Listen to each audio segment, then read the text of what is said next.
Benjamin Graham não nasceu milionário, nem prodígio, nem herdeiro de uma fortuna escondida. Ele nasceu Benjamin Grossbaum em maio de 1894, em Londres, e ainda bebê, foi levado pelos pais para Nova York em busca de oportunidades que pareciam promissoras.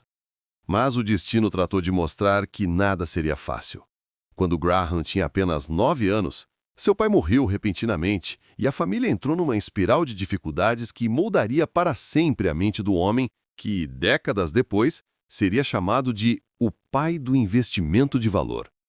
A mãe tentou manter o pequeno comércio da família, mas a queda brusca de renda transformou cada dia num exercício de sobrevivência.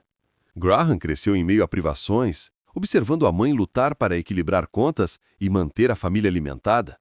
Essa realidade criou nele uma marca que nunca desapareceria: a necessidade quase obsessiva de proteger o capital. Enquanto outras crianças pensavam em brinquedos, Graham pensava em estabilidade. Aos 13 anos, em 1907, ele teve seu primeiro contato real com o mercado financeiro, e foi um contato doloroso. A mãe investiu numa posição em US Steel, numa tentativa desesperada de multiplicar o pouco que restava. Mas a crise daquele ano derrubou o preço das ações quase pela metade. A família perdeu dinheiro que não podia perder. O jovem Graham viu, pela primeira vez, o lado cruel da volatilidade, e esse episódio seria a semente do conceito que, anos depois, ele chamaria de Mr. Market, a figura metafórica que representa o humor imprevisível da bolsa. Ele talvez não soubesse explicar aos 13 anos, mas sentiu na pele que o mercado não tem piedade e que ele está sempre disposto a vender pessimismo ou otimismo demais para quem estiver vulnerável. Apesar das dificuldades, Graham era excepcionalmente inteligente. Na escola, impressionava professores pelo raciocínio rápido e pela facilidade com números. Esse talento o levou a tentar uma vaga na prestigiada Columbia University, mas nem isso foi simples. Depois de fazer um exame nacional, recebeu uma nota terrível, incoerente com seu desempenho. O erro, que só seria descoberto mais tarde, ocorreu porque um primo dele, com o mesmo nome, havia tirado uma das maiores notas da história e as provas foram trocadas. Graham precisou insistir, reaplicar, justificar-se, até finalmente conseguir entrar em Columbia, já atrasado em relação aos colegas. Mesmo assim, brilhou. Em pouco tempo, estava no topo da turma.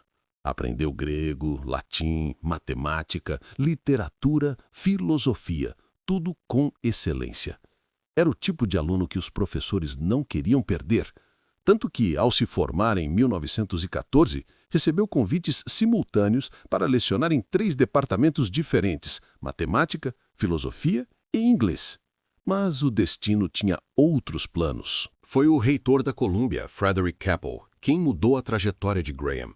Ele olhou para aquele jovem brilhante e disse que ele deveria ir para o mundo real, não para a vida acadêmica.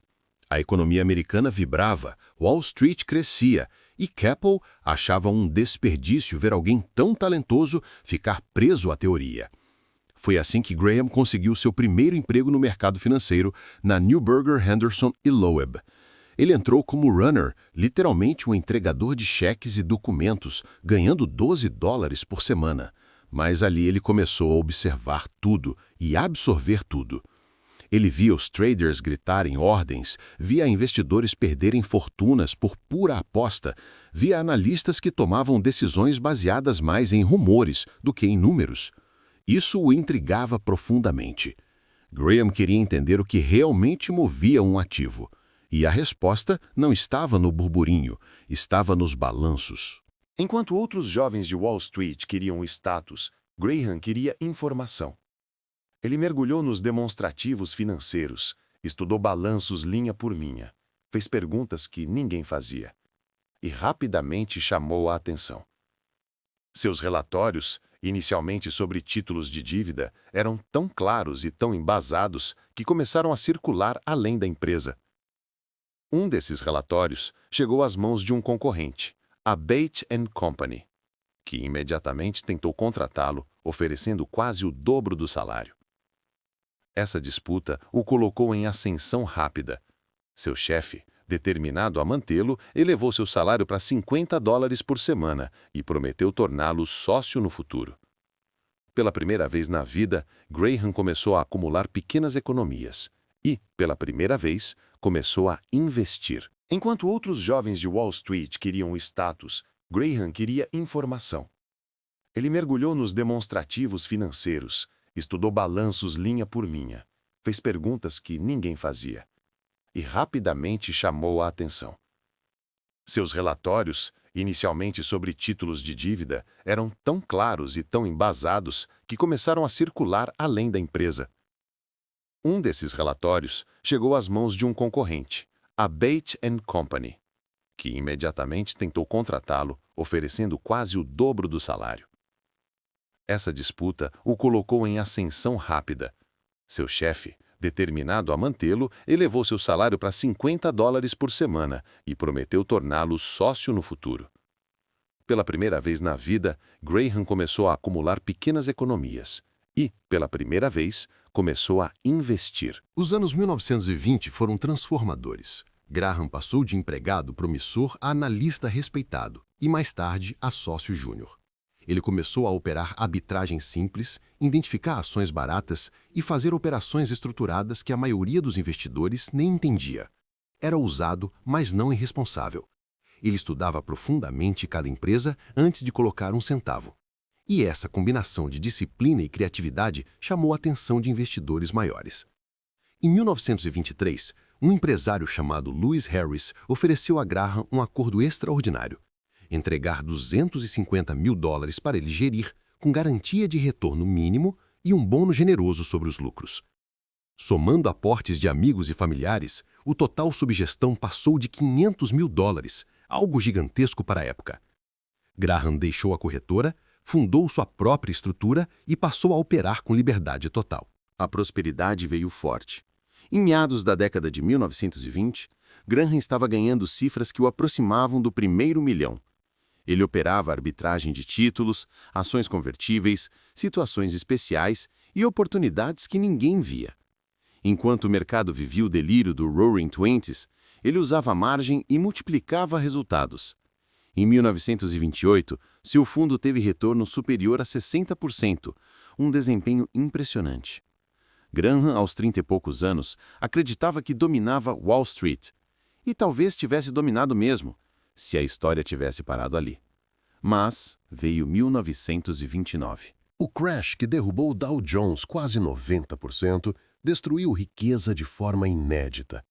Instituições ruíram, fortunas evaporaram e milhares de investidores foram quebrados. Graham era brilhante, mas jovem demais para perceber os riscos da alavancagem em mercados insanos. Seu fundo despencou. Ele perdeu dinheiro próprio e de clientes. Ficou devastado. Durante 5 anos inteiros não recebeu nenhum pagamento de performance. Para sobreviver, precisou reduzir o padrão de vida, mudou-se de um apartamento caro e reviu toda sua filosofia. A dor o obrigou a se reconstruir. E é nessa reconstrução que nasce o verdadeiro Graham. O Graham que influenciaria Buffett e todos os gigantes da história do investimento. Foi ali, no rescaldo da ruína, que Graham formulou a lógica da margem de segurança. Para ele, investir não era sobre prever o futuro, era sobre se blindar contra ele. Se você paga menos do que uma empresa realmente vale, você se protege contra erros, contra o pessimismo irracional, contra a sua própria falta de precisão. A margem de segurança se tornou o pilar de tudo o que ele ensinou e praticou depois. Ao mesmo tempo, Graham transformou os erros do passado em metodologia.